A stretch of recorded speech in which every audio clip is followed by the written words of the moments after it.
नमस्कार, मैं एमपी तिवारी। इस समय आप हमारे शो पर हैं, तो आइए समझते हैं शेयर बाज़ार में बुल रन यानी अंधाधुंध तेज़ी है। और हाँ, इस समय यही चल रहा है।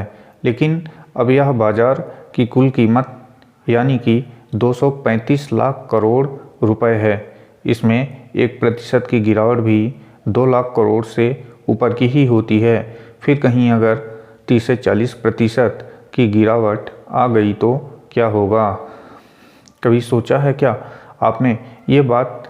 मैं बाज़ार में गिरावट या डर की बात नहीं कर रहा हूँ। मेरा खुद का मानना ये है कि लंबे समय में वेल्थ क्रिएट करने का इससे अच्छा दूसरा ऑप्शन नहीं हो सकता।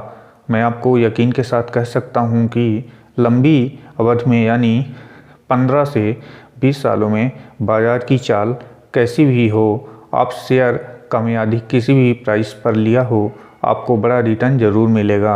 आप किसी भी बड़े निवेशक को देख लीजिए या तो पिछले मार्केट की हिस्ट्री उठाकर देख लीजिए। हाँ, शर्त ये है कि आपने एक अच्छी कंपनी के स्टॉक्स को चुना हो। और हाँ, निवेश करने से पहले सबसे महत्वपूर्ण बात यह है कि आपके पास एक डीमैट अकाउंट का होना ज़रूरी होता है।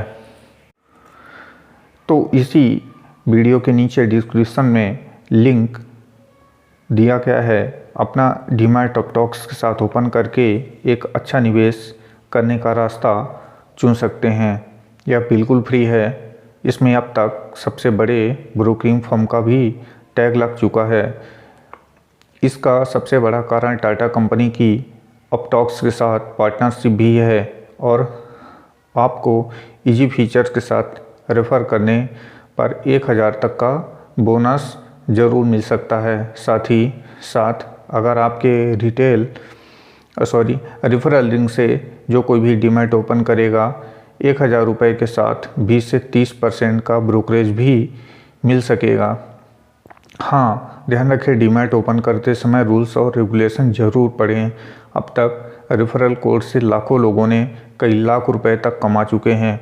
अब रिटेल निवेशकों की सबसे बड़ी गलती यह रही है कि अपना निवेश किसी ऐसे टिप या दूसरे से सुने हुए स्टॉक्स पर कर देते हैं, जिससे कभी कभी तो बहुत ज़्यादा लॉस हो जाता है। इसीलिए निवेश करते समय अपने स्वविवेक, अपनी रिसर्च और आपका खास फाइनेंशियल एडवाइज़र की सलाह ज़रूर लें। इसके बाद निवेश ही करें। इसके बाद ही निवेश करें।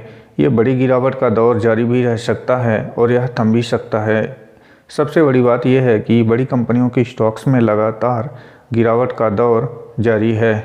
वहीं स्मॉल कैप और मिड कैप की कंपनियों के स्टॉक्स में एक ज़बरदस्त रैली दिखाई दे रही है। इसी वोलेटाइल की वजह से आप इन स्मॉल कैप की कंपनियों के स्टॉक्स में फंस सकते हैं और फिर इससे निकलना आपके लिए थोड़ा कठिन हो सकता है।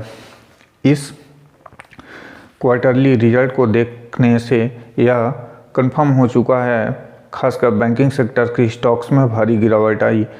तो जब इन बड़ी कंपनियों में एक नई तेज़ी की शुरुआत आना चालू हो जाए, उसके बाद ही आपको इन्वेस्टमेंट इन्हीं बड़ी कंपनियों में करना चाहिए।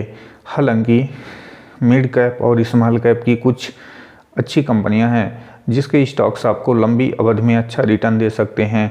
यह समझना थोड़ा कठिन है, लेकिन पढ़कर और एक्सपर्ट की राय से समझा जा सकता है। अगर आपने अब तक मिड कैप कंपनी से अच्छा पैसा कमा लिया है तो उसे कुछ हिस्सा निकाल कर बड़ी कंपनियों की स्टॉक्स में इन्वेस्टमेंट कर देना चाहिए, ताकि आपका पैसा और उसका रिस्क कुछ कम हो सके। और कुछ पार्ट आपको SIP और म्यूचुअल फंड्स में ज़रूर लगाना चाहिए। इससे भी आपको अपना रिस्क कम करके और उसमें हेल्प मिल सकेगी। बाज़ार में रिस्क ज़रूर है, लेकिन पैसे भी बहुत बनते हैं। फ़िलहाल आज के शो में इतना ही। मिलते हैं एक नए एपिसोड में। धन्यवाद।